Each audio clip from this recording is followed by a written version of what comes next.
Monsoon season के आते ही dengue का खतरा हमारे आसपास मंडराने लगता है।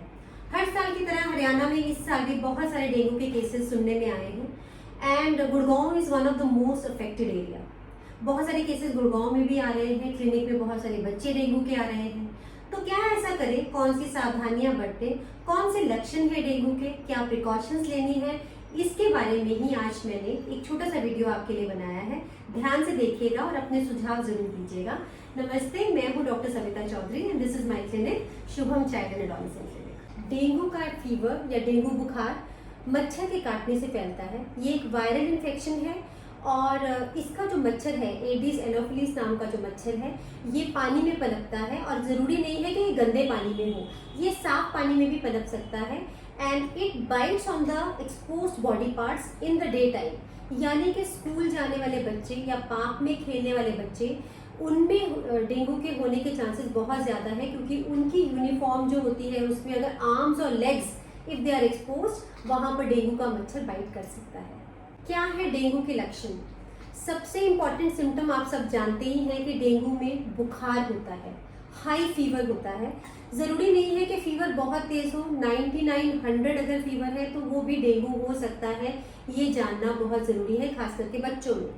बुखार के साथ साथ इसमें हेडेक होता है, आंखों के पीछे पेन होती है, जॉइंट पेन्स होते हैं, बॉडी एक्स होते हैं, वॉमिटिंग आती है और कुछ समय के बाद अगर ये लक्षण हम इग्नोर करें तो कुछ टाइम के बाद we can see rashes also on the body and also bleeding tendencies, यानी कि गम्स से, नाक से, किसी भी चोट से खून आने लगता है।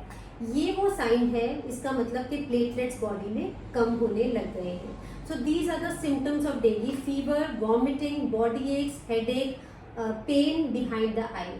So अगर मानसून के सीजन में आपके बच्चे को ये सिम्टम्स देखने में आ रहे हैं तो हो सकता है कि आपके बच्चे को डेंगू हो गया हो। यदि आपके बच्चे को डेंगू जैसे सिम्टम्स दिखाई देने लगे तो क्या करना चाहिए? सबसे पहले तो मैं आप सबसे गुजारिश करूंगी, please do not self medicate your children. Monsoon के सीजन में हम सब जानते हैं डेंगू होता है और डेंगू में खतरा रहता है प्लेटलेट्स कम होने का, ये भी हम सब जानते हैं। कुछ दवाइयाँ भी ऐसी होती हैं जो प्लेटलेट्स को कम कर सकती हैं, इसलिए अपने आप से ट्रीटमेंट करना बंद करें, मेडिकल स्टोर से ट्रीटमेंट लाकर देना बंद करें। प्लीज सही समय पर उचित डॉक्टरी सलाह ही आपको बचा सकती है। Take your child to the doctor and till your medical advice is available to you. Please बच्चे को पानी खूब पिलाते रहे, क्योंकि डेंगू में खून गाढ़ा हो जाता है, इसलिए बच्चे को खूब पानी पिलाएं, हाइड्रेशन मेंटेन करें। घर में क्रोसिन या वॉमिटिंग की जो दवाई है उतना तक आप दे सकते हैं, उसके बियॉन्ड कोई एंटीबायोटिक्स या कोई और दवाई बच्चे को ना दें। साथ ही साथ कुछ रेड फ्लैग साइंस हैं जो कि डेंजर साइंस हैं, उनका जरूर ध्यान रखें। जैसे कि मैंने बताया, रैशेज होना या फिर ब्लीडिंग होना, गम से, नाक से खून निकलना, ये रेड फ्लैग साइंस हैं, डेंजर साइंस हैं। इसके अलावा बच्चे के पेट में दर्द होना, क्योंकि खून गाढ़ा होता है, डेंगू शॉक सिंड्रोम की तरफ भी बच्चा जा सकता है। जब प्लाज्मा उसमें से निकलने लगता है और खून में से और वो जमने लगता है, तब बच्चा शॉक की तरफ जाता है, ब्लड प्रेशर उसका डाउन होने लगता है। इसीलिए आप पहले दिन प्लेटलेट्स कराने के लिए लैब में ना भागें। काफ़ी सारे पेरेंट्स मैंने देखे हैं ओपीडी में जो आते हैं फीवर के साथ, वो पहले से ही ब्लड टेस्ट हमारे पास लेकर आते हैं। वो दिखाते हैं कि देखिए जी, प्लेटलेट्स तो बिल्कुल नॉर्मल है। ये जानना ज़रूरी है कि पहले, दूसरे, तीसरे दिन शायद प्लेटलेट्स पे, बोन मैरो पे इसका असर दिखाई ना दे। तो ज़रूरी नहीं है कि अगर आपके बच्चे को पहले 3 दिन फीवर है और प्लेटलेट्स उसके ठीक हैं तो वो आगे भी ठीक रहेगा। Platelets usually fall on 3rd और 4th डे। तीसरे चौथे दिन पर प्लेटलेट्स गिरना शुरू होते हैं और तब शुरू होती है प्रॉब्लम। इसीलिए जब मेरे पास कोई डेंगू का पेशेंट आता है तो मैं उनको यही कहती हूँ कि जब आप तीसरे दिन प्लेटलेट काउंट रिपीट करा रहे हैं, ब्लड काउंट रिपीट करा रहे हैं, तो उस रिपोर्ट के साथ साथ बच्चे को भी मेरे पास लेकर आए, क्योंकि हमें बच्चे को चेक करना है कि उसका लिवर तो नहीं बढ़ा, स्प्लीन तो नहीं बढ़ा, पेट में कहीं टेंडरनेस तो नहीं है, वो शॉक की तरफ तो नहीं जा रहा। बिकॉज सिर्फ प्लेटलेट्स ही नहीं, और भी बड़े सारे ऐसे क्लिनिकल साइंस हैं जो हमें बच्चे में देखने होते हैं, जिससे हमें ये तसल्ली हो कि बच्चा शॉक में नहीं जा रहा, उसका ब्लड प्रेशर, हाइड्रेशन और बाकी जो साइंस हैं वो मेंटेन है। ये बहुत ज़रूरी है, अपने डॉक्टर खुद ना बने। ये एक सीरियस बीमारी है, बच्चे को डॉक्टर के पास लेकर आए और उचित सलाह लें, उचित टाइम पर ब्लड टेस्ट कराएं और समझें कि प्लेटलेट्स क्यों गिरते हैं और इसमें क्या क्या करना होता है। कुछ केसेस में मैंने देखा है कि पेरेंट्स अपने आप से कुछ ऐसी मेडिसिन शुरू करने लगते हैं डेंगू के होते ही कि जिससे प्लेटलेट काउंट एकदम से बढ़ जाएगा। पपीता या फिर गिलोय, इस तरह की चीज़ें। देखिए, मैं आयुर्वेद के अगेंस्ट नहीं हूँ, लेकिन इसकी सेफ्टी की गारंटी मैं बिल्कुल भी नहीं लूँगी। इसकी सेफ्टी की guarantee the onus is on you, आप लोगों पर है। इसीलिए मैं बार बार कहती हूँ कि अपने बच्चे पे एक्सपेरिमेंट करने से पहले, सेल्फ मेडिकेशन करने से पहले आप डॉक्टर को लूप में ज़रूर रखें, उसकी जांच ज़रूर कराएं, उसको डॉक्टर के पास ज़रूर लेके जाएं और जैसे डॉक्टर प्रिस्क्राइब करें वो आप फॉलो ज़रूर करें। अब क्या हम डेंगू से बच भी सकते हैं? What are the precautions we have to take? बिल्कुल, डेंगू की रोकथाम संभव है। अगर हम अपने आसपास पानी इकट्ठा नहीं होने देंगे तो डेंगू का मच्छर पनपेगा ही नहीं।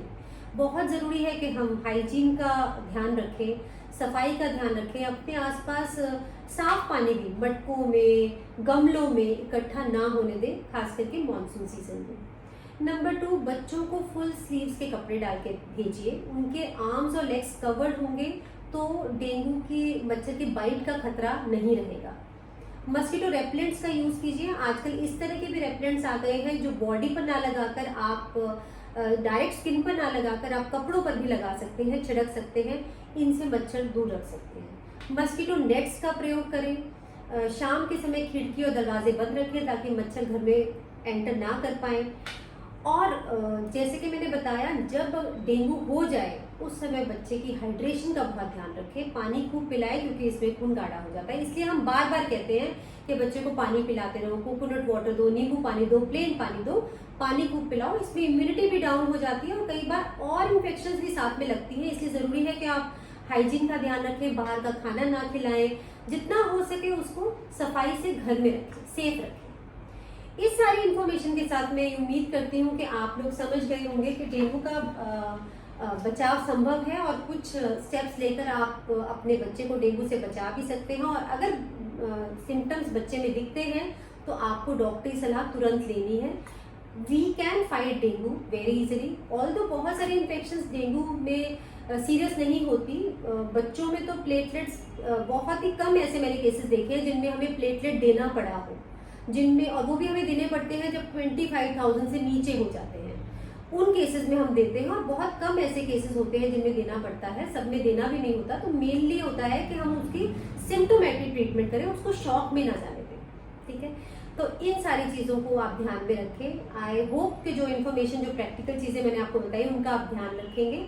और अगर आपके कुछ सुझाव हैं, कोई इन्फॉर्मेशन आप शेयर करना चाहते हैं, कोई फीडबैक देना चाहते हैं, तो हमारा इस वीडियो पे आप दे सकते हैं और हमारे क्लिनिक का नंबर भी यहाँ डिस्प्ले हो रहा है। आप हमें विजिट भी कर सकते हैं, हमें कॉल भी कर सकते हैं। We will be waiting for your suggestions and feedback and I will be back next week again with a new video. Thank you so much.